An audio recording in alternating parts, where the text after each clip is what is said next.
चीज़ें, क्योंकि नई तरह की चीज़ें हो रही हैं, इसलिए ये थोड़ी बहुत रुकावटें आती हैं। मैं सबसे पहले प्रेस के लोगों का धन्यवाद देना चाहता हूं, और साथ ही साथ चुनाव आयोग ने जो नियम बनाए उनका पालन करते हुए लगातार जनता से आपके माध्यम से अपील कर रहे हैं। और जिस तरह का पहले चरण में माहौल देखा है, पहले चरण में लगभग हर जिले में जाने का मौका मिला। समाजवादी पार्टी आरएलडी का जो गठबंधन है, मुझे और जयंत चौधरी जी को हर जिले में जाने का मौका मिला। जो हवा चल रही है इस बार बदलाव की हवा है। लोग परिवर्तन चाहते हैं, खासकर वो किसान, नौजवान, व्यापारी, हर वर्ग के लोग आज परिवर्तन की तरफ देख रहे हैं, बदलाव की तरह देख रहे हैं। जो माहौल देखा है पहले चरण में, उस माहौल के हिसाब से मैं कह सकता हूं कि इस बार उत्तर प्रदेश से भारतीय जनता पार्टी का सफाया हो जाएगा। मैं आज सहारनपुर में समाजवादी पार्टी और आरएलडी के सभी प्रत्याशियों के समर्थन में, उनके सहयोग के लिए, उन्हें जिताने के लिए मैं आपके माध्यम से अपील करने आया हूं। मुझे पूरा भरोसा है कि इस बार सहारनपुर की जनता समाजवादी पार्टी और आरएलडी के सभी प्रत्याशियों को ऐतिहासिक वोट देकर के जिताने का काम करेगी। समाजवादी पार्टी ने अपने घोषणा पत्र में और संकल्प के रूप में नए साल से लगातार संकल्प लिए हैं। जिस दिन नया साल शुरू हुआ था 2022 का, उसी दिन समाजवादी पार्टी ने तय किया देश में सरकार बनाएगी तो 300 यूनिट घरेलू बिजली फ्री होगी। साथ ही साथ हमारे किसानों के लिए सिंचाई मुफ्त होगी, किसानों को कोई पैसा सिंचाई का देना नहीं पड़ेगा। इसी तरह लगातार कर्मचारी जो सरकारी हैं, समय समय पर पुरानी पेंशन को बहाल करने के लिए और पुरानी पेंशन के लागू करने के लिए लगातार वो आंदोलन कर रहे थे। लगातार वो पॉलिटिकल पार्टीज के लोगों से समय समय पर मिले हैं। समाजवादी पार्टी ने तय किया है सरकार बनने के बाद गठबंधन की सरकार जो होगी, उसमें जो पुरानी पेंशन बहाल हमारे कर्मचारी चाहते हैं, समाजवादी सरकार बनने पर पुरानी पेंशन बहाल करने का काम किया जाएगा। किसान लगातार आंदोलन करता है। जो गन्ना का भुगतान है, समय समय पर किसान को मिलों के सामने या अधिकारियों के सामने धरना देना पड़ता है, सरकार तक अपनी आवाज पहुंचानी पड़ती है। इसलिए समाजवादी पार्टी ने तय किया है कि किसी तरह का अगर कॉर्पस फंड बनाना पड़ेगा, फार्मर्स कॉर्पस फंड बना करके हमारे किसानों को कभी भी धरना नहीं देना पड़ेगा। 15 दिन के अंदर उनका भुगतान कराने का काम सरकार में होगा, जिससे कि किसानों के बीच में सीधा सीधा धन पहुंचे, उनके गन्ने का भुगतान हो जाए। इसके साथ साथ बहुत और योजनाएं भी हैं जिनको हम लोग सरकार बनने पर लागू करेंगे। एमएसपी का सवाल है, एमएसपी को निश्चित करेंगे कि हर फसल की एमएसपी मिले, और साथ ही साथ खरीद से लेकर के और मंडी को अगर पहले से व्यवस्थित करेंगे तो हमारे किसानों को लाभ होगा। जहां मैं आज सहारनपुर में आया हूं, सहारनपुर यहां के चीनी के लेकर के, गन्ने का लेकर के अपने आप में एक स्थान तो है ही है, लेकिन लकड़ी को लेकर के मैं समझता हूं उत्तर प्रदेश में या देश में इतना बड़ा काम या इतने बड़े पैमाने पर एक्सपोर्ट कहीं नहीं होता हुआ जितना लकड़ी का कारोबार सहारनपुर से होता है। मैं भरोसा दिलाना चाहता हूं यहां के कारीगरों को, यहां के कारोबारियों को कि समाजवादी सरकार बनने पर would craft development export promotion forum बनाई जाएगी, जिससे कि जो कारोबार है उसकी मदद कर सकें, कारीगर की मदद कर सकें, समय समय पर अगर कारीगरों को ट्रेनिंग देनी पड़ेगी, क्योंकि आज इंटरनेशनल स्टैंडर्ड्स या इंटरनेशनल जो डिज़ाइंस हैं लगातार बदल रही हैं, उनके लिए भी अगर कारीगरों को समय समय पर ट्रेन करने के लिए व्यवस्था बनानी पड़ेगी, तो समाजवादी सरकार में उनको मदद करने का काम करेंगे। इसी तरीके से दुनिया में बहुत सारी एग्जीबिशंस होती हैं, क्योंकि हमारा कारीगर, छोटा कारोबारी उन एग्जीबिशंस तक नहीं पहुंच पाता है, उनके अनुभवों को अपने साथ नहीं जोड़ पाता है। इसलिए अगर एग्जीबिशंस के लिए भी कारीगर और कारोबारियों को सरकार की तरफ से सपोर्ट करना पड़ेगा, तो सपोर्ट करने का काम समाजवादी सरकार में होगा। वहीं मैं ये कह सकता हूं, वुड कार्विंग को लेकर के जो मशीनों को देने का काम है, चाहे वो हमें स्टेट गवर्नमेंट से मदद करनी पड़े या कोई फाइनेंशियल सपोर्ट करना पड़े, तो वुड कार्विंग की अगर मशीन्स को लेकर के गवर्नमेंट के लेवल पे भी अगर मदद करनी पड़ेगी तो करने का काम करेंगे।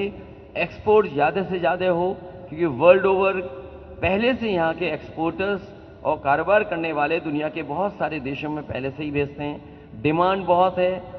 इस तरीके से जो इंटरनेशनल चीज़ें बदल रही हैं, डिज़ाइंस बदल रही हैं, बहुत सी चीज़ें बदल रही, इसलिए समाजवादी पार्टी ने तय किया है कि would craft development export promotion form बना करके इनको सपोर्ट और मदद करने का काम समय समय पर होगा।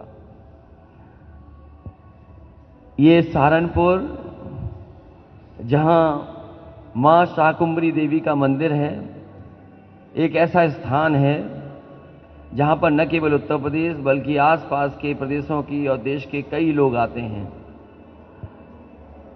मैं भरोसा दिलाता हूं कि जो भी विकास कार्यों में अगर जोड़ करके हमें करना पड़ेगा, तो विकास को आगे ले जाने का काम, जहां एक तरफ मां शाकुंभरी देवी का शक्तिपीठ है, वहीं दूसरी तरफ देवबंद है, तो ये कहीं ना कहीं हमारे जो गंगा जमुनी तहजीब का है, जो हमारी मिली जुली तहजीब है, जो संस्कृति है, उसको आगे बढ़ाने के लिए और सहारनपुर के लिए विकास के लिए अगर विशेष हमें करना पड़ेगा, तो समाजवादी सरकार में हम लोग विकास को आगे बढ़ाने का काम करेंगे। स्वास्थ्य की लेकर के बहुत लोग चिंतित हैं। कारीगरों को या आम लोगों को या सहारनपुर के लोगों को अपने इलाज और दवाई के लिए दूसरे प्रदेशों में भी जाना पड़ता है। कई बार एम्स है, वहां तक जाते हैं, दूसरी तरफ पीजीआई है, वहां तक पहुंचते हैं। जो समाजवादी सरकार में बना था medical college, Sheikh ul Hind medical college, उसको कम से कम ऐसा बनाया जाएगा जिससे सहारनपुर आसपास के लोगों को दूसरे प्रदेश में दूसरी संस्थाओं में इलाज के लिए न जाना पड़े। समाजवादी सरकार की कोशिश थी कि जो सुविधाएं पीजीआई में मिलती हैं, जो सुविधाएं बड़ी बड़ी संस्थाओं में मिलती हैं, अगर जगह जगह जो मेडिकल कॉलेजेस बने हैं उनमें भी वो सुविधा मिलेगी, तो बहुत सारे हमारे गरीबों की मदद हो सकेगी, इलाज और दवाई का इंतज़ाम हो सकेगा।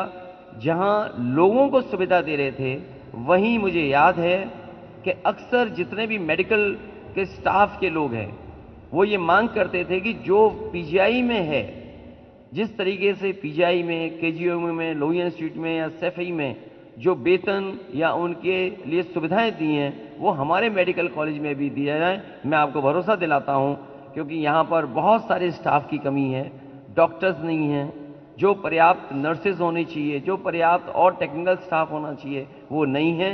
अगर हमें स्टाफ और टेक्निकल स्टाफ को वही सुविधा देनी पड़ी जो पीजीआई की हैं, उस स्टाफ के लोगों को वो भी सुविधा देने का काम होगा। मैं इन्हीं शब्दों के साथ यहां पर जो भी हमारे पार्टी के प्रत्याशी हैं, उमर अली खां जो चुनाव लड़ रहे हैं बेहट से, मैं उनके लिए, डॉक्टर धर्म सिंह सैनी जो मंत्री रहे हैं, बहुत ही पुराने नेता हैं, अपने समाज में उनका एक अपना स्थान है, अपना सम्मान है, मैं डॉक्टर धर्म सिंह सैनी जी के लिए, आशु मलिक जी के लिए, कार्तिक राणा जो देवबंद से चुनाव लड़ रहे हैं, इंद्र सेन चौधरी जी उनके लिए, विवेकांत उनके लिए, और संजय गर्ग जो समाजवादी पार्टी के हमारे व्यापार प्रकोष्ठ के भी अध्यक्ष हैं, व्यापार सभा के भी अध्यक्ष हैं। मैं इन सभी प्रत्याशियों को आपके माध्यम से जनता से मैं सहयोग, समर्थन और ये अपील करता हूं कि इन्हें ऐतिहासिक वोटों से जिताएं। वहीं मंच पर हमारे साथ इमरान मसूद हैं जो हाल ही में समाजवादी पार्टी के साथ जुड़े हैं, मैं इनका भी धन्यवाद देता हूं। डॉक्टर रागिब अंजुम जिलाध्यक्ष हैं समाजवादी पार्टी, में उनका धन्यवाद देता हूं। मसूद अख्तर साहब जो समाजवादी पार्टी के साथ जुड़े हैं, मैं उनका भी धन्यवाद देता हूं। राव केसर सिंह जी हैं, मैं उनका भी धन्यवाद देता हूं। चौधरी लोकदल के जिलाध्यक्ष हैं, मैं उनका धन्यवाद देता हूं। चौधरी धीर सिंह जी हैं, मैं उनका धन्यवाद देता हूं। मनोज चौधरी जी का धन्यवाद। और जिनका नाम छूट रहा है, मैं सभी से कहता हूं कि ये समय ऐसा है जिसमें सबके सहयोग की जरूरत है, क्योंकि लोकतंत्र बचाना है, संविधान बचाना है, उत्तर प्रदेश के भविष्य का चुनाव है। भारतीय जनता पार्टी जिस दिशा में चुनाव को ले जाना चाहती है, वो अपनी उपलब्धियां नहीं बताना चाहते हैं, वो आरोप को लगा रहे हैं। और मैंने देखा है कि जितना बड़ा भारतीय जनता पार्टी का नेता है, उतना बड़ा झूठ बोल रहा है। अगर भारतीय जनता पार्टी का छोटा नेता है तो छोटा झूठ बोल रहा है, उससे बड़ा नेता है तो उससे बड़ा झूठ बोल रहा है, सबसे बड़ा नेता है तो सबसे बड़ा झूठ बोल रहा है। और जिस तरीके से भारतीय जनता पार्टी लगातार झांसा दे रही है, झगड़ा लगाने का काम कर रही है और झूठ बोल रही है, भारतीय जनता पार्टी को अपना नाम भी बदल लेना चाहिए। भाजपा की जगह भाजपा करना चाहिए।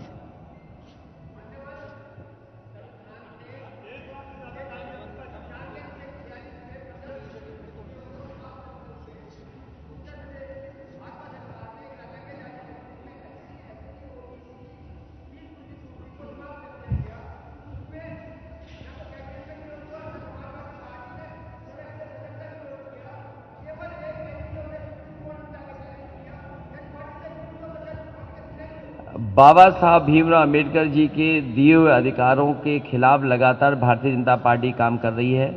मैं समाजवादियों के साथ साथ सभी अंबेडकरवादियों से अपील करता हूं कि इस तरह का व्यवहार भारतीय जनता पार्टी का सरकार रहा है, केवल फीस को लेकर के नहीं या संस्थाओं को लेकर के नहीं, हर जगह जो संविधान ने हमें हक और सम्मान दिया उसको छीनने का काम भारतीय जनता पार्टी कर रही है।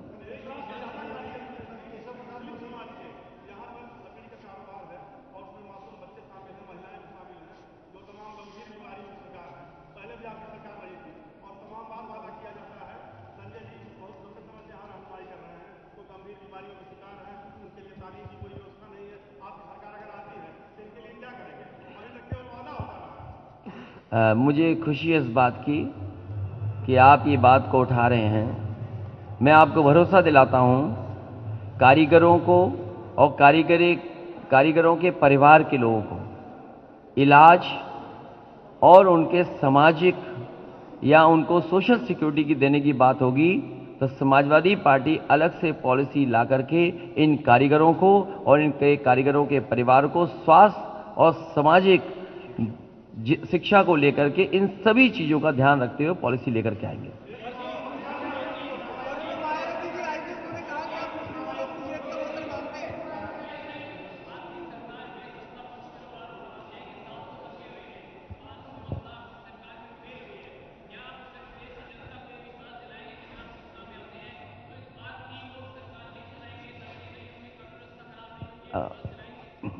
इधर लगातार भारतीय जनता पार्टी इसी तरह का झूठ फैला रही है।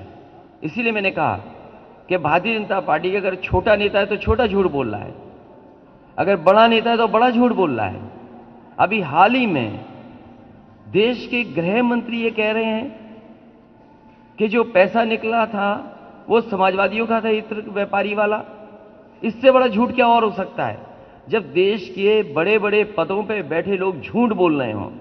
इसीलिए मैं आपसे कहता हूं, इधर तो मैं किसी पत्रकार साथी को ईमानदार भी नहीं बोल सकता, अगर मैं ईमानदार बोल दूं तो हो सकता है झगड़ा हो जाए। मुझे खुशी है इस बात की, हाल ही में बीबीसी ने एक फैक्ट चेक किया कि जो भारतीय जनता पार्टी के नेता बड़ी बड़ी बातें कर रहे हैं, क्या ये सच बोल रहे हैं? हम और आप सरकार के आंकड़ों पर भरोसा करते हैं, सरकार के अपने विभाग पर जो एनसीआरबी का आंकड़ा कहता है वो कुछ और तस्वीर दिखाता है। इसीलिए मैं खुशी है इस बात की कि बीबीसी ने अभी हाल ही में एक स्टोरी की और उसमें पूरे फैक्ट चेक कर करके बताए कि आखिरकार कानून व्यवस्था कहां खड़ी है।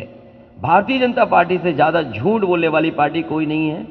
आज देश में सबसे ज्यादा असुरक्षित महिलाएं अगर कहीं हैं तो उत्तर प्रदेश में है।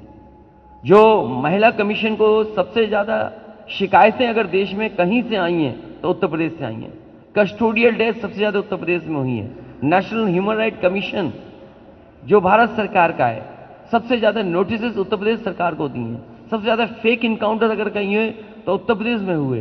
किसान आंदोलन में न जाने कितने किसानों को झूठे मुकदमे लगाए गए। ट्रॉली लेकर के गए तो मुकदमे लगे, डीजल भरवाने गए तो मुकदमे लगे। आपने और हमने देखा कि किस तरीके से गृह राज्य मंत्री के बेटे ने गाड़ी चढ़ा दी किसानों पर। सरकार बचाना चाहती थी। संविधान और कानून को जिस तरीके से किसानों को कुचला, उसी तरीके टायर से कुचलना चाहती थी। इसलिए भारतीय जनता पार्टी लगातार झूठ बोल रही है।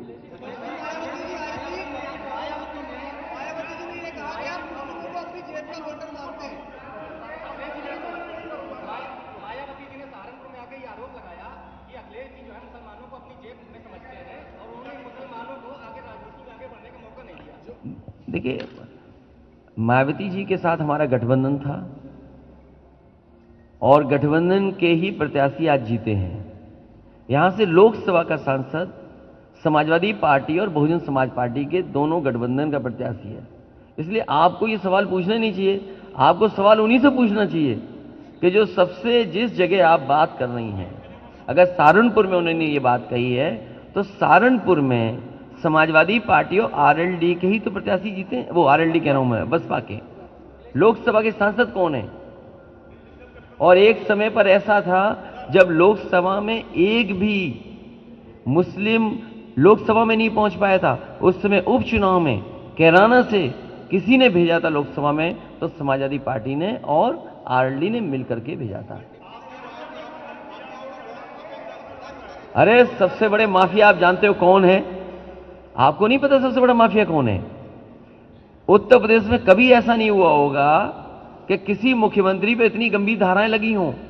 मुख्यमंत्री पे धाराएं, डिप्टी सीएम पे धाराएं, और सबसे ज्यादा अपराधी मामलों में जिन पे आरोप है, सबसे बड़ी सूची अगर कहीं जारी हुई तो भारतीय जनता पार्टी की।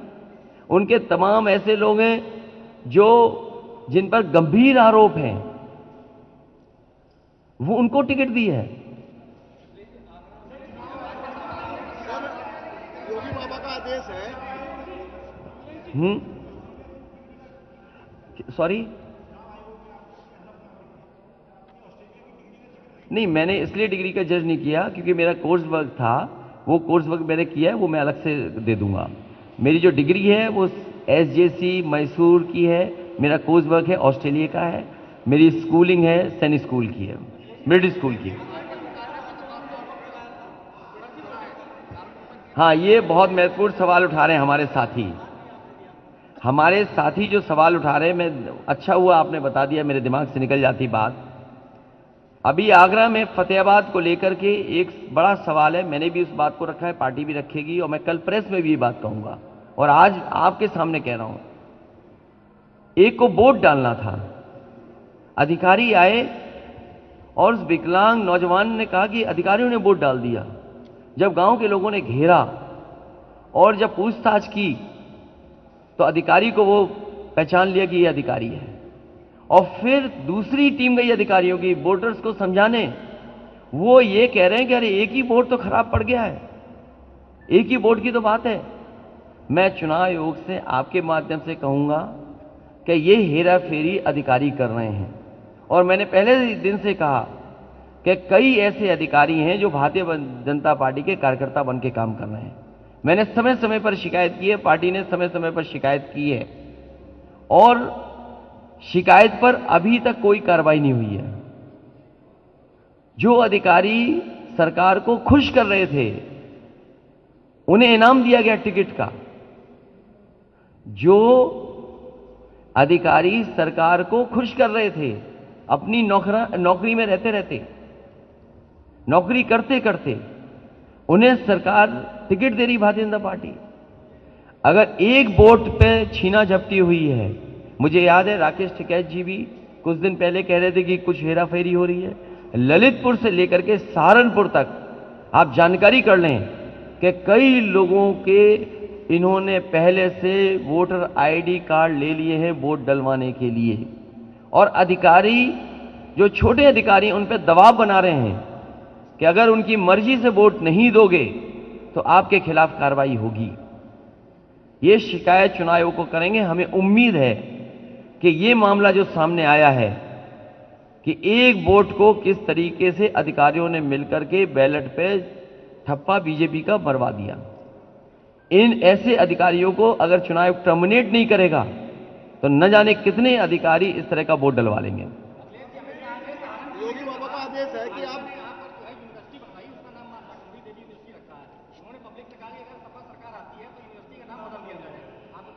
देखिए पत्रकार साथियों, भारतीय जनता पार्टी से बड़ा झूठा कोई नहीं है। मुझे याद है लखनऊ में, राजधानी में, भारतीय जनता पार्टी के सबसे बड़े नेता पूर्व प्रधानमंत्री अटल बिहारी वाजपेयी जी के नाम पर मेडिकल यूनिवर्सिटी का शिलान्यास प्रधानमंत्री जी ने किया, और अभी तक वो यूनिवर्सिटी नहीं बन पाई 4.5 साल में। अगर 4.5 साल में वो यूनिवर्सिटी बन गई है तो बता दो। तो मैं ये भारतीय जनता पार्टी से पूछना चाहता हूं, मैं ये पूछना चाहता हूं कि जब चुनाव में जनता तुम्हें उत्तर प्रदेश से हटा रही है तो मां शाकुंभरी देवी के नाम पर, मां शाकुंभरी देवी के नाम पर आप यूनिवर्सिटी बना रहे हैं, तो आप पूरा कब करोगे? क्या सेंट्रल बजट से पूरा करोगे? क्योंकि बाबा जी तो जा रहे हैं, बाबा जी तो पूरा नहीं करेंगे। लेकिन मैं सहारनपुर के अपने आप लोगों के सामने ये कह सकता हूं, आज के समय के हिसाब से यूनिवर्सिटी के कोर्सेज नौकरी और रोजगार मिलेगा। क्या आप कल्पना कर सकते हो अमेरिका की कंपनी कंडे बेच रही है ऑनलाइन? क्या आप कल्पना कर सकते हैं कि अमेरिकन बड़ी बड़ी कंपनियां कंडे बेच रही हैं ऑनलाइन? आज जो चाहो वो ऑनलाइन आपको मिल सकता है। कोरोना के समय पे आपने देखा होगा किस तरीके से ऑनलाइन व्यापार कितना बढ़ गया जाकर के। तो जो यूनिवर्सिटी बनेगी मां शाकुंभरी में, अब बीजेपी वाले तो नहीं बनाने वाले हैं, लेकिन मैं अपने सभी विधायकों मंत्रियों को भरोसा दिलाना चाहता हूं, समाजवादी लोग हमेशा दुनिया का बेहतरीन काम करते हैं। अगर समाजवादियों ने न बनाया होता express way, Samajwadi Purvanchal express, तो शायद प्रधानमंत्री ऐसे हाईवे पे हवाई जहाज से नहीं उतर सकते थे। वो समाजवादियों का विजन था। इसलिए मां शाकुंभरी देवी के नाम पर जो यूनिवर्सिटी बन रही है, भारतीय जनता पार्टी धोखा देने के लिए यूनिवर्सिटी बना रही है, जो अपने नेता के नाम पर यूनिवर्सिटी नहीं बना पा रहे। आज भाजपाइयों से पूछेगा कि अगर समाजवादियों ने लोहिया इंस्टीट्यूट न बनाई होती तो उसके 9th फ्लोर पे यूनिवर्सिटी चल रही है। इनका वाइस चांसलर रोता है सुबह शाम कि बताओ हमें वाइस चांसलर बना दिया और 9th फ्लोर पे बैठा दिया, वो भी राम मनोहर लोहिया लॉ इंस्टीट्यूट में, वो राम मनोहर लोहिया मेडिकल यूनिवर्सिटी में। तो इनसे क्या उम्मीद करोगे आप? और सुनिए, शेखुल हिंद जो मेडिकल कॉलेज है, आप सब यहीं के पत्रकार हैं, आप जानकारी कर लें, सभी डॉक्टरों को गोरखपुर भेज दिया, सभी डॉक्टर्स को, मेडिकल स्टाफ को गोरखपुर ले गए। आखिरकार बाबा मुख्यमंत्री क्यों ले गए वहां गोरखपुर में?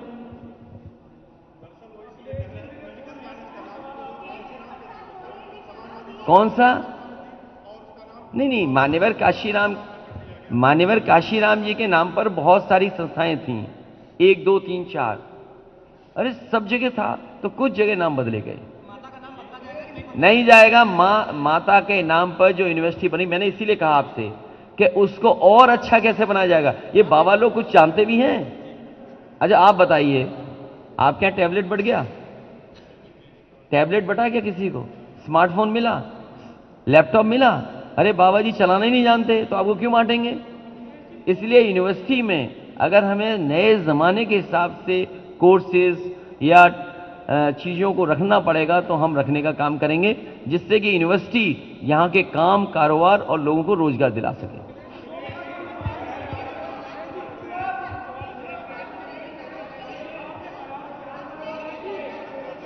इसके लिए बड़ा प्लान है हमारे लिए। देखिए, कौन से जानवर के लिए? तेंदुआ, टाइगर? नहीं, नाम अगर जानवरों के नाम स्पेसिफिक नहीं करोगे तो फायदा नहीं है ना। सांड को भगाना चाहते हो, उसी के लिए तो हम लोग चाहते सरकार बन जाए। उनकी बात हो जाए, उनकी बात खत्म हो जाए। मैं जो हमारे, अभी बोल देंगे, जो हमारे साथी बोल रहे हैं कि जानवरों को लेके और खासकर गाय को लेकर के, गौशाला को लेकर के जो फंड्स दिए गए थे, पता नहीं कहाँ मिसयूज हुए हैं फंड, लेकिन हम आपको भरोसा दिला सकते हैं कि जो घोषणा पत्र आ रहा है, गौशाला कैसे चलें, और हालांकि वो शब्द ठीक नहीं है, फाइनेंशियल वाइबल कैसे हो, वो शब्द ठीक नहीं है, लेकिन बजट ज्यादा दिया जाए जिससे हमारी गाय मां भूखी और भूख की वजह से जान न जाए, उसके लिए व्यवस्था करेंगे। लेकिन और जो जानवर हैं, और जो जानवर वो तो अलग कैटेगरी के हैं, तेंदुआ आ जाते हैं, टाइगर आ जाता है, अगर सड़क पर सांड आ जाता है तो उसके लिए भी कुछ करना पड़ेगा। नो सी, अगर आप वो शब्द उठा रहे हो, सबसे ज्यादा एक्सपोर्ट, मैं पत्रकार साथी, मुझे नहीं पता कि मैं वो शब्द नहीं कह सकता हूं। अगर आप ईमानदार पत्रकार हैं तो इस बात को आप जरूर लिखेंगे कि भारतीय जनता पार्टी ने पहले क्या कहा था और अब क्या कह रहे हैं, क्या एक्सपोर्ट बढ़ा है कि घटा है। या वो तो अगर आईने में देख लें, अपना मिरर देखें, तो उन्हें गुंडा माफिया दिखाई दे जाएगा।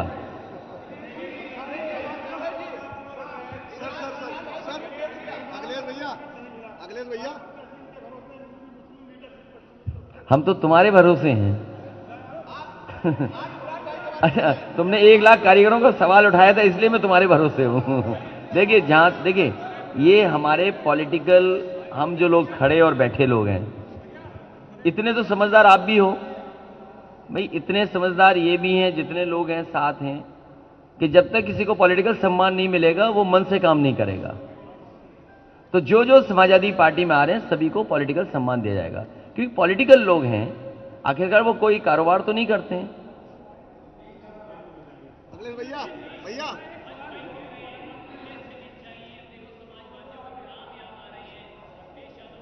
ये मैंने आपसे कहा कि भारतीय जनता पार्टी का जितना बड़ा नेता है उतना बड़ा झूठ बोल रहा है। भगवान हमारे सबके हैं, यहां जितने लोग बैठे हैं चाहे किसी भी धर्म के हों, हर धर्म के लोग अपने भगवान को मानते हैं। मैं क्यों बताऊं कौन से भगवान को मानता हूं? मैं क्यों बताऊं कि मेरे घर में हमारी पत्नी किस भगवान का व्रत रखती हैं? क्या बीजेपी वाले बताएंगे? क्या मुख्यमंत्री जी ये बात बताएंगे? अब उनके लिए कौन व्रत रखेगा? तो ये कोई सवाल नहीं है। ये सवाल ये है कि समाजवादी पार्टी ने कहा कि 22 लाख लोगों को, जो नौजवान हैं, उन्हें क्वालिटी जॉब्स देंगे, क्योंकि इंदौर के लोग लखनऊ जल्दी पहुंच जाएं। मैं जब तीसरों में गया तो मैंने कहा कि कम से कम वो इंफ्रास्ट्रक्चर बने कि अगर सहारनपुर के लोग 5-5.5 घंटे में पहुंचना चाहें लखनऊ में तो पहुंच जाएं। ऐसे एक्सप्रेसवे बने। अरे एक्सप्रेसवे की नकल बीजेपी कर रही है। और आपने नहीं देखा जिस समय लॉकडाउन हुआ, इसी बॉर्डर पे मजदूर बिहार के और यूपी के, सोचो कितना अपमानित हुए, घंटों उन्हें खड़ा रहना पड़ा, ना वो शौचालय जा सकते थे, ना उनके पास कोई खाना था, और कैसे प्रदेश के लोग बड़ी मजबूरी में, मुश्किलों में, ट्रकों में बैठ के गए, एक्सीडेंट हो गया, जाने गई लोगों की। क्या मदद की सरकार ने? क्या मजदूरों ने नहीं देखे वो दिन? क्या हम लोग वो बात भूल जाएंगे कि बड़ी संख्या में लाशें गंगा में बह रही थी, दवाई नहीं थी, बिस्तर नहीं थे आपके लोगों ने? और सहारनपुर में आप जानकारी करिए, उन दिनों न जाने कितने लोगों ने अपने सेविंग से पैसा निकाल करके अपने परिवार के लोगों को इलाज कराया होगा।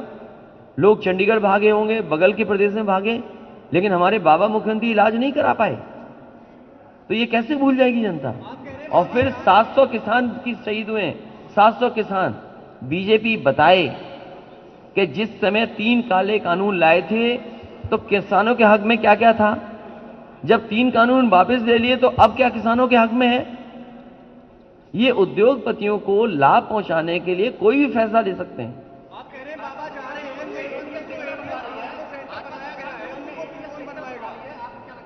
एटीएस की सबसे अच्छी बिल्डिंग समाजवादी पार्टी ने लखनऊ में बनाई है। सवाल ये है कि वो चुनाव के लिए कहते हैं, जो अपने पूर्व प्रधानमंत्री अटल बिहारी वाजपेयी के जी के नाम से मेडिकल यूनिवर्सिटी प्रधानमंत्री जी ने शिलान्यास करवाया, और कहां शिलान्यास करवाया? जो लोक भवन है मुख्यमंत्री ऑफिस उसके सामने, और आज तक यूनिवर्सिटी नहीं बना पाए, और बाबा होके झूठ बोलते हैं। आपको पूछना चाहिए था बजट कहाँ है एटीएस सेंटर बनाने का। भाई बजट पास हो गया, यहां जितने पत्रकार साथी हैं, जिस सरकार का बजट पास हो गया हो, किसी के हेड में पैसा ना हो, वो एटीएस क्या बनाएंगे? 100 नंबर की गाड़ी 112 कर दी, पुलिस कवाड़ा होगी कि नहीं हो गई? जो पुलिस की 100 नंबर गाड़ी के टायर न बदल पा रहे हों, वो एटीएस क्या बनवाएंगे? आप बताइए, सहारनपुर में समाजवादी सरकार ने जितनी 100 नंबर वाली गाड़ी दी थी, क्या एक भी गाड़ी बढ़ा दी? कानून व्यवस्था के लिए अगर हमें गाड़ियां बढ़ानी पड़ेगी तो बढ़ाएंगे। जो लोग ये बात कह रहे हैं उनसे बताओ तुमने बजट में क्या रखा? 4.5 साल क्या सोते रहे आप? अगर आपको कोई एटीएस सेंटर बनाना था तो आपने क्यों नहीं बनाया? कन्नौज में एक बड़ी कॉलेज, वो जो जहां लैब में टेस्ट होता है मेरे उसका कोई घटना हो जाए तो फॉरेंसिक लैब, एक्सप्रेसवे के किनारे यूपी की सबसे अच्छी फॉरेंसिक लैब बन रही थी तालिग्राम में। तालिग्राम में अभी तक 4.5 साल में ही फॉरेंसिक लैब नहीं तैयार करा पाए। सोचिए, झांसी की फॉरेंसिक लैब नहीं तैयार करा पाए। डायल 100 आप महसूस करते होंगे, one of the best scheme थी। न्यूयॉर्क में उत्तर प्रदेश की पुलिस जाकर के समझी थी। उत्तर प्रदेश की पुलिस, बड़े बड़े अधिकारी जो थे वो जाकर के वहां पर समझे कि रिस्पांस सिस्टम पुलिस का कैसे काम करता है। उसके बाद यूपी को दिया हमने, और ये थाने और एसपी के चक्कर में डायल 100 बर्बाद कर दी इन्होंने। हम चाहते थे कि कंट्रोल पुलिस का कम से कम हो, रिस्पांस सिस्टम टाइम से पहुंचे। सर एक सवाल। अभी कहा कि विपक्ष के जो भाजपा के लोग हैं उन्होंने अपने मुकदमे वापस लिए हैं।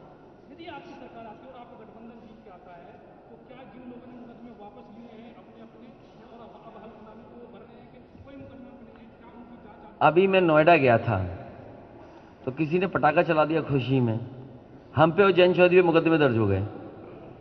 किसान आंदोलन में हम लोग निकल रहे थे घर से बाहर, कोविड प्रोटोकॉल का तोड़ने में हम पे मुकदमे दर्ज हो गए। अब आप हम सब खड़े हैं, सरकार चाहे तो हम सब पे मुकदमे दर्ज कर सकती है, प्रोटोकॉल ही नहीं मान रहे हम लोग। इसलिए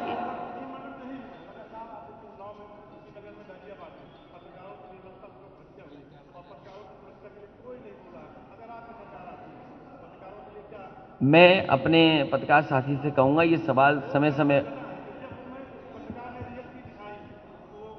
तो इसीलिए मैंने जायसवाल से मैं मिला था और जो मदद कर सकता था मैंने पत्रकारों के समय समय पे की है। समाजवादी सरकार में शायद किसी पत्रकार को इस तरीके से परेशान सरकार के माध्यम से नहीं किया जा सकता था और न कोई करता था। मैं आपको भरोसा दिलाता हूं कि अगर आपके पास सुझाव कोई है तो जरूर सुझाव देना जिससे हम उस पर काम कर सकें। लेकिन यही मैं निश्चित कर सकता हूं कि अगर आप कोई भी बात ऐसी लिखते हैं या दिखाते हैं जिसमें लोकतंत्र मजबूत होता है, आप पर कोई मुकदमा, कोई केस दर्ज नहीं होगा।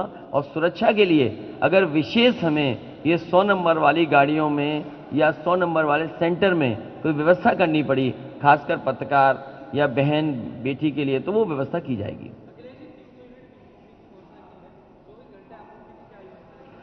मैं पत्रकार साथी से कहूं, मैंने आपसे क्या कहा? भाई आप पढ़े लिखे हैं, कोई बात मैं कह रहा हूं। सर योगी बाबा का कहना है, हाँ बोल दो। योगी बाबा का कहना है कुछ लोगों की गर्मी ठंडी नहीं है, उसको 10 मार्च के बाद आपको ठंडा कर दिया। देखिए बिजली को लेकर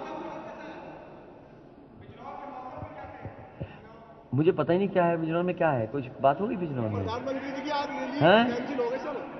प्रधानमंत्री जी का बिजनौर क्यों? का दौरा कैंसिल हो गया मौसम खराब की वजह से। अच्छा, मौसम की वजह से? नहीं, मौसम की वजह से कोई कारण दूसरा होगा, वो पंजाब वाला कारण होगा। तो उसके लिए क्या करेंगे सर? देखिए रैलियां अब मैं नहीं बोल सकता हूं इलेक्शन कमीशन की बात को लेकर। जो हमारे पत्रकार साथी बिजली को लेकर कह रहे हैं, समाजवादी सरकार में सबसे ज्यादा बिजली के कारखाने लगे और उन्हीं कारखानों की वजह से आज उत्तर प्रदेश को 24 घंटे, 18 घंटे, 16 घंटे बिजली मिल रही है। मैं ये जानना चाहता हूं बाबा मुख्यमंत्री से कि 12 से लेकर के 17 तक तो लगे कारखाने, 17 से लेकर के 22 तक अगर एक भी बिजली का कारखाना लगाया हो तो हमें बता दो आप। सबसे ज्यादा सिचुएशन यहां जितने लोग बैठे हैं, जो लोग उस समय सरकार में रहे होंगे, आप सहारनपुर में पता कर लीजिए, सबसे ज्यादा सबस्टेशन बनाए, सबसे ज्यादा फीडर सेपरेशन के लिए काम किया, सबसे ज्यादा ट्रांसमिशन लाइन्स लगाई, और ट्रांसफार्मर के लिए भी किसानों के ट्रैक्टर से नहीं, हमने अलग से व्यवस्था की कि अगर उसका ट्रांसफार्मर खराब होगा तो 24-48 घंटे तब होंगे जब ट्रांसफार्मर बदल जाएगा। तो ये जो बिजली मिल भी रही है वो समाजवादियों की देन है, और जो बिजली के बिल मिल रहे हैं ये भारतीय जनता पार्टी की देन है। जब बिल आते होंगे तो करंट लगता होगा। और जो बात हमारे साथी कह रहे हैं गर्मी वाली, वो गर्मी ना निकालें, पुलिस की और फौज की नौकरी निकालें। और जो इलाका सर्दी वाला है, इस बार यूथ अपने बूथ पे इतना वोट डालेगा कि बाबा मुख्यमंत्री जी अपने ठंडे इलाके में पहुंच जाएंगे, पड़ोस में।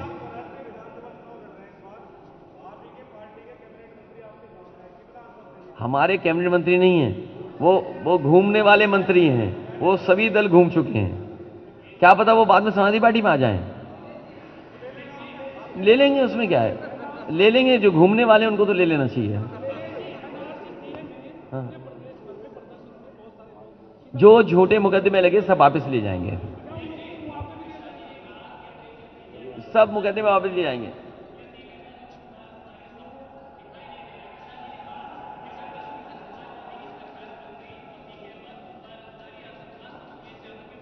मैं आपके सामने बड़ी जिम्मेदारी से कह सकता हूं कि जिन्हें कानून व्यवस्था को तोड़ना है वो समाजवादी पार्टी को वोट न दें। जो लोग कानून को अपने हाथ में लेना चाहते हैं वो समाजवादी पार्टी को वोट न दें। और कानून व्यवस्था को लेकर के जो हमें ठोस कदम उठाने पड़ेंगे वो हम लोग उठाएंगे। ये 100 नंबर 112 जो हो गई ये भी समाजवादी पार्टी की देन थी। और मैनिफेस्टो में आप देखेंगे कि पुलिस को और अच्छा काम करने के लिए क्या क्या हम कर सकते हैं वो करेंगे। जहां तक गुंडे माफिया उसकी बात है, किसी मुख्यमंत्री ने जेल में जाकर के किसी माफिया के साथ कॉफी बिस्किट नहीं खाया होगा। उत्तर प्रदेश के बाबा मुख्यमंत्री बनारस की जेल में माफियाओं से और अपराधियों से बैठ करके 3 घंटे कॉफी और बिस्किट और नमकीन खाया और ड्राई फ्रूट भी खिलवाए। और ये बात अगर गलत है तो आप बताइए, आप पता कर लीजिए। लेकिन समाजवादियों के पे आरोप लगाना, झूठे मुकदमे लगाना, सब पे झूठे मुकदमे लगा रहे हैं।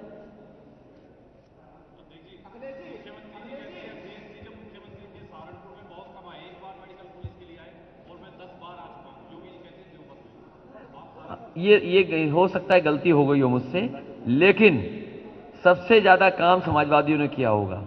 आप बताइए, मैं एक जमाने में आया था मुजफ्फर, कितनी बार आया मैं, मुजफ्फरनगर टू सहारनपुर वाया देवन, क्या सड़क थी, आप खुद बताइए ना। समाजवादी सरकार से पहले क्या सड़क थी। आप सहारनपुर नहीं आ सकते थे वाया देवन, लेकिन जैसे ही समाजवादी सरकार बनी आप मुजफ्फरनगर से वाया देवन सहारनपुर कितनी जल्दी आप आ जाते हैं।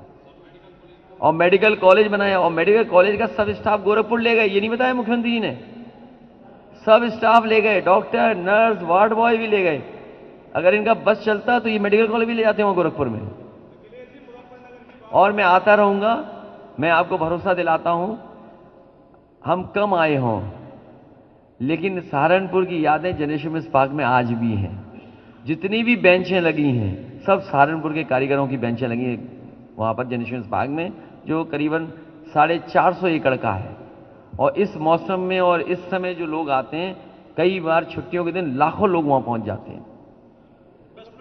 तो इसलिए सहारनपुर में आते रहेंगे। और सहारनपुर को लखनऊ से सीधा जोड़ने के लिए कम से कम 5 घंटे में पहुंच जाएं लोग, वो करेंगे। और सहारनपुर का विकास ठोस करेंगे, अच्छा करेंगे। हमारे जितने लोग हैं इनके सुझाव शामिल कर करके, अगर आपके सुझाव उनको भी शामिल करके कम से कम सहारनपुर को विकास की गति में आगे ले जाएंगे।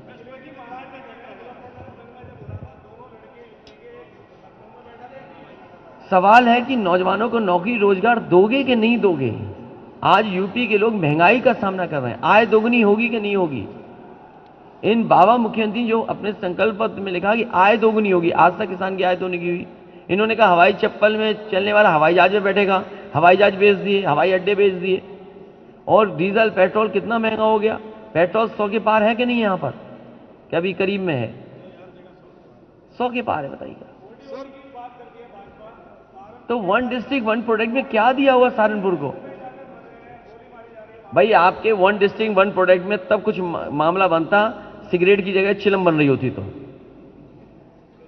क्या दिया है वन डिस्ट्रिक्ट वन प्रोडक्ट में, आप बताओ, आप क्या मिला, क्या बजट मिला होगा यहाँ पे हैं? सहारनपुर में 100% समाजवादी पार्टी अर्ली जीतने जा रही है। अगर यहां 100% जीतने जा रहे हैं तो समझ लो उत्तर प्रदेश में कितनी सीटें जीतने जा रहे होंगे। अरे खाना बनाते हो, चावल बनाते हो, एक ही चावल तो चेक करते हो। हमने चेक कर लिया, सहारनपुर पूरा 100% जीतने जा रहे हैं। सर कल केशव प्रसाद मौर्य जी कह रहे थे कि आप 400 प्लस का नारा दे रहे हैं, 400 प्लस सीटें जीतेंगे। वो केशव प्रसाद ने कहा कि 40 भी नहीं जीत पाएंगे, उसके लिए क्या कहेंगे? बीजेपी को सोचना चाहिए, 47 से 324 25 40 थे तो 325 जीत गए। जो झूठ न बोलने वाले अगर 325 जीत सकते हैं तो ईमानदारी से जो काम करने वाले, उत्तर प्रदेश को आगे बढ़ाने वाले, और आज भी काम समाजवादियों का सड़कों पे दिख रहा है। आपको एम्बुलेंस दिखाई दे रही है, 100 नंबर की गाड़ी दिखाई दे रही है, आपके सहारनपुर में 4 लेन आपको सड़क दिखाई दे रही है, तमाम सब स्टेशन दिखाई दे रहे हैं। और आप पत्रकार साथी हैं, जिस घर में भी समाजवादी सरकार ने लैपटॉप दिया होगा वो आज भी लैपटॉप चल रहा होगा। तो तमाम काम समाजवादियों ने किए जो दिखाई दे रहे हैं। आने वाले समय में कि सहारनपुर में वुड क्राफ्ट डेवलपमेंट के लिए एक्सपोर्ट प्रमोशन फॉरम बने, कारीगरों को मशीन उपलब्ध हो, सरकार से मदद हो सके वो करें, जो दुनिया में एग्जीबिशंस होती हैं उसमें जाएं, इंटरनेशनल स्टैंडर्ड्स और डिज़ाइंस लगातार चेंज हो रही हैं, उसकी जानकारी कारीगरों को मिले या एक्सपोर्टर्स को मिले। एक्सपोर्टर्स तो जानकारी रखते हैं, लेकिन अगर छोटे कारोबारियों को मिलेगी तो शायद और मदद हो सकती है। इसलिए यहाँ का वुड क्राफ्ट को लेकर के ठोस कदम उठाएंगे। दूसरा, गन्ने के कॉलेज के स्टाफ को वही सुविधा देंगे जो पीजीआई के डॉक्टर्स और स्टाफ को सुविधा मिलती हैं। ये समाजवादी पार्टी काम करेगी। और मां शाकुंभरी देवी के लिए जो यूनिवर्सिटी बन रही है, आज के हिसाब से टेक्निकल कोर्सेज क्या होने चाहिए, क्या पढ़ाई होनी चाहिए, वो हम लोग शामिल करेंगे, जिससे कि यहाँ के नौजवानों को भी रोजगार नौकरी मिले। जो गर्मी निकालने की बात कर रहे हैं, हम नौकरी और रोजगार निकालेंगे। फौज में बहुत दिनों से भर्ती नहीं हुई है। नौजवानों से हम कहेंगे कि कोरोना के समय पर जो ओवर एज को लेकर के सवाल खड़े होते हैं, उसमें भी छूट देने का काम समाजवादी लोग करेंगे।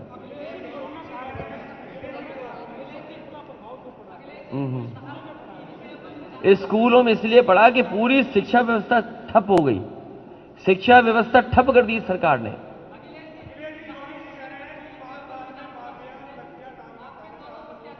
अरे सब माफिया बीजेपी में है। क्या चीज?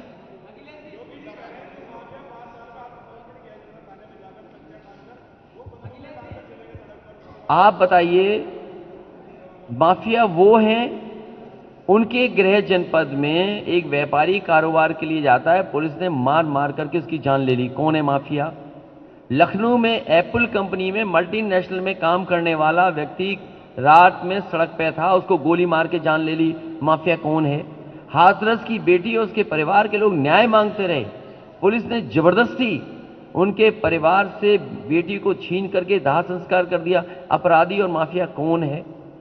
और जिस तरीके से जीप से किसानों को कुचला गया, माफिया कौन है? क्या गृह राज्य मंत्री ऐसा कर सकते हैं? और खुलेआम उन्होंने कहा कि मुझे सांसद मत समझना, मुझे विधायक मत समझना, मुझे मंत्री मत समझना, मुझे कुछ और समझना। तो बताओ हम क्या समझें? तो बीजेपी को अपने माफिया नहीं दिखाई दे रहे हैं। सबसे ज्यादा माफिया अपराधी प्रवृत्ति के लोग कहिए तो बीजेपी में है। आज उनकी सूची निकालिए, देखिए कितने माफिया लोग हैं।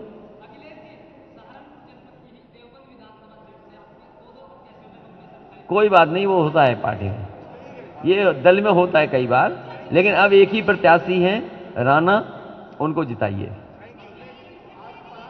और जो लोग छूट गए उनको हम लोग कुछ सम्मान दिया जाएगा।